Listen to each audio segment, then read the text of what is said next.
But what was the earliest moment when you actually began to question various authority figures around you and say, wait a minute, it's not like that? I mean, did you get in trouble in the school for doing that? No, not necessarily. I grew up in a very, middle-class suburban school environment, very traditional.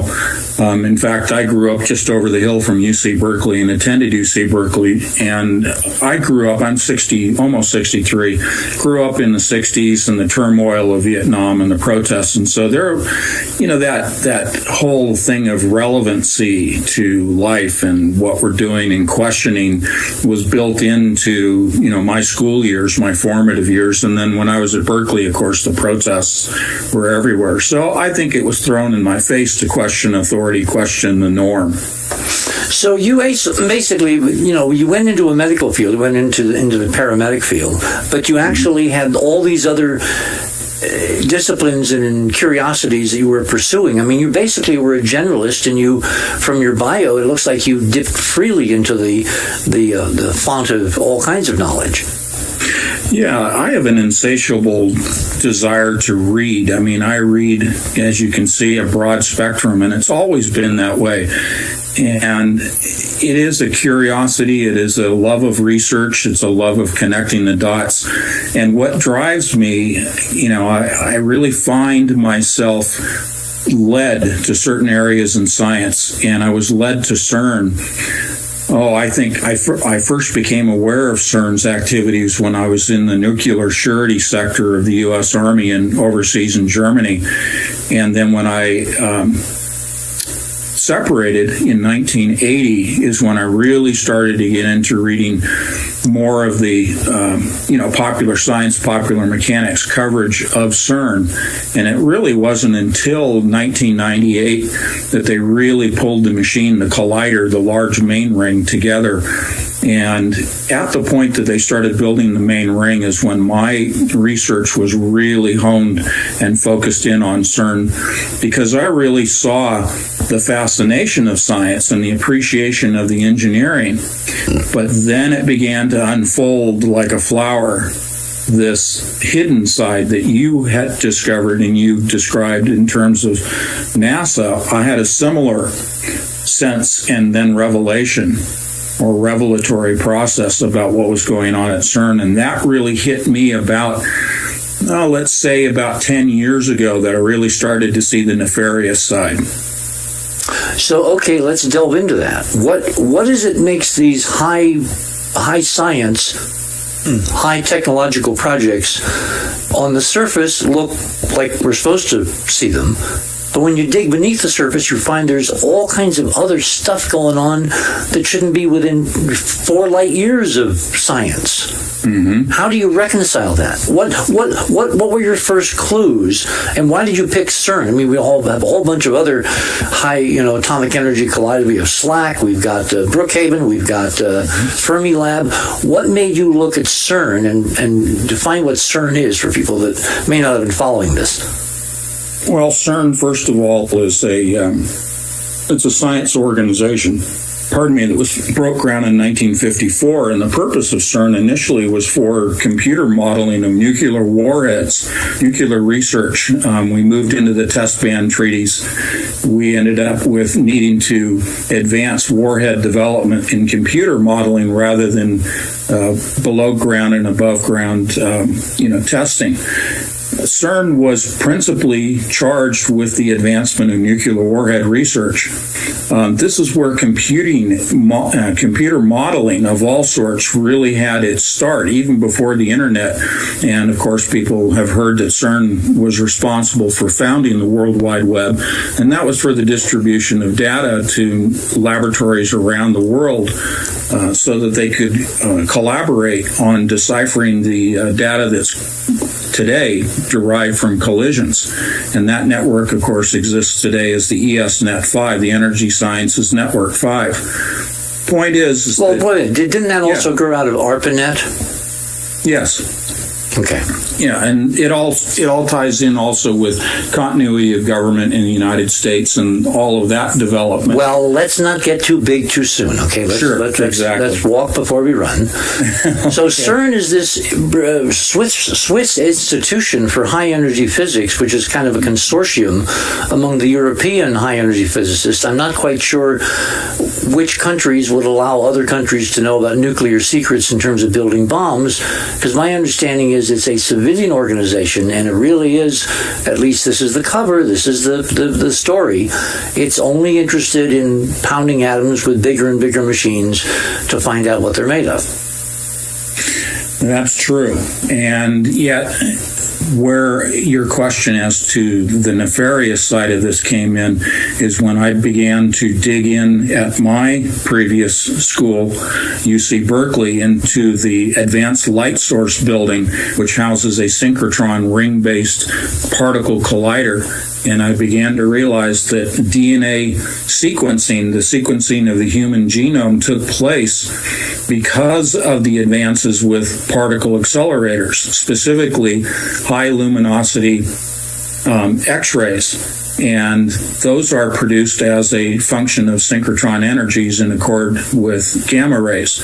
This led me directly to CERN. So the connection with Berkeley and CERN was by way of human DNA research, and then realizing that there was a multitude of agendas for which particle accelerators were developed, primarily for the physics and also for medical research. So the primary, going back to Dr. Lawrence at Berkeley and Livermore. So I'll try to keep my answer short, but Berkeley led me to CERN, and that's where I began to really focus on CERN.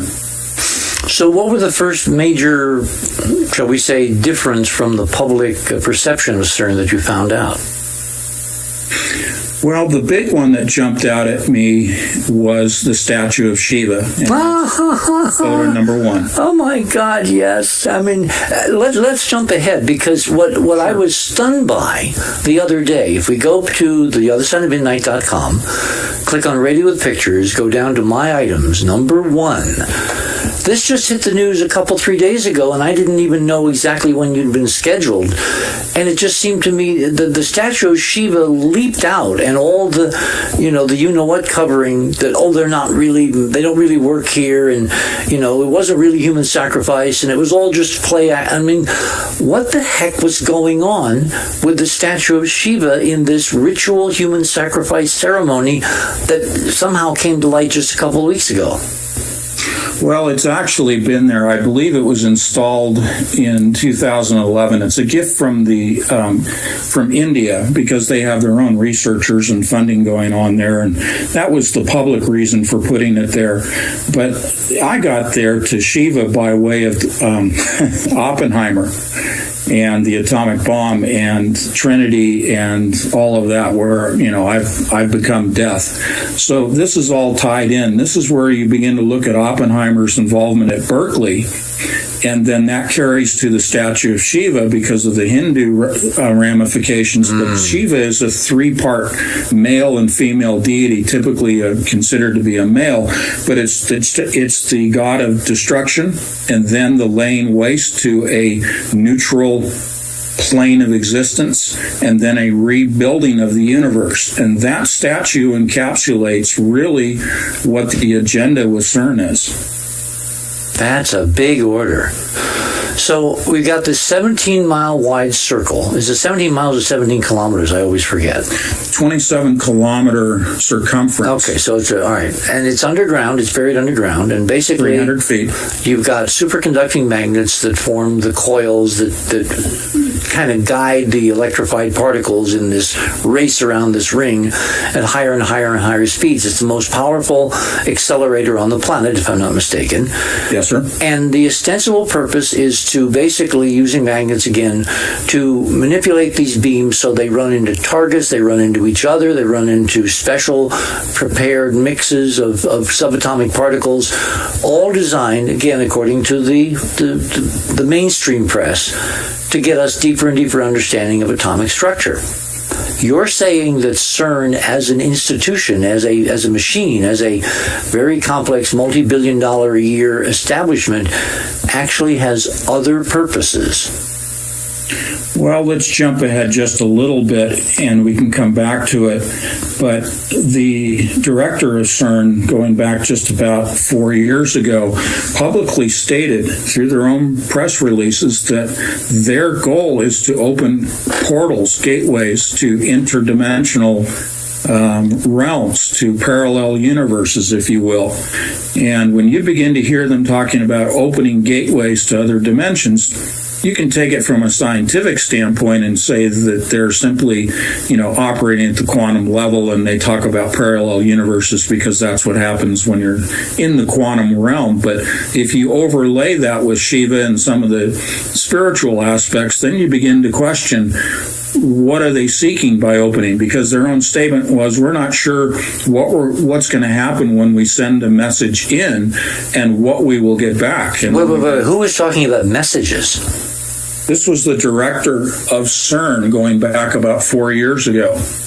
And he talked about messages? Mm-hmm. Sending messages through and receiving back, but we're not sure what we will get back. Even Hawking has talked about this. Stephen Hawking. Okay, so, all right, so the director is making references which could be allegorical, could be metaphorical, or they could be literal. What got you next? What was the thing that really kind of clanged your chimes?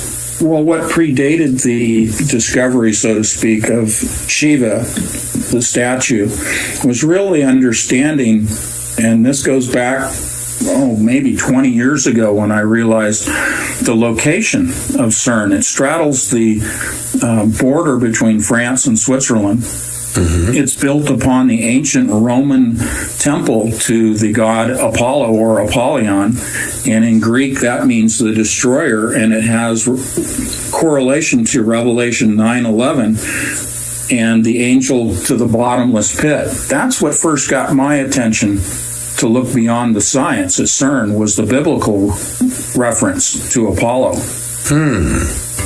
Now, Apollo is a counterpart to the Egyptian Horus, to be looked into, not the least of which is somehow the manipulation of consciousness.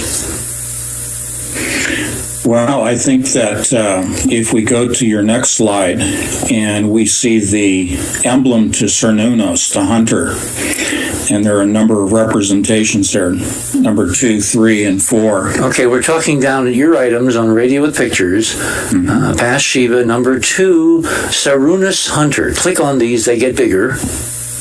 Okay, so we have a figure inside a 5-sided star. Mm-hmm.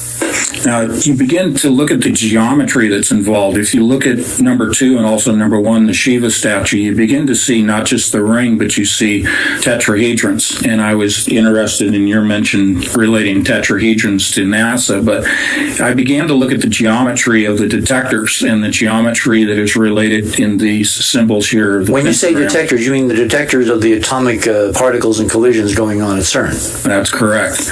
And you see the geometric arrangements of octagons, pentagons, and you begin to move into the realm of numerology, and these things begin to click off in your mind, and you're going, okay, they're employing mathematics and geometry along with spirituality to invoke entities, to invoke spirits. They're going through the process of ceremonies, and we'll leap ahead a little bit here. Their video of symmetry, and we begin to look at things like that. Those are overt rituals, but in the beginning it was looking at these older symbols from which the name was derived or borrowed.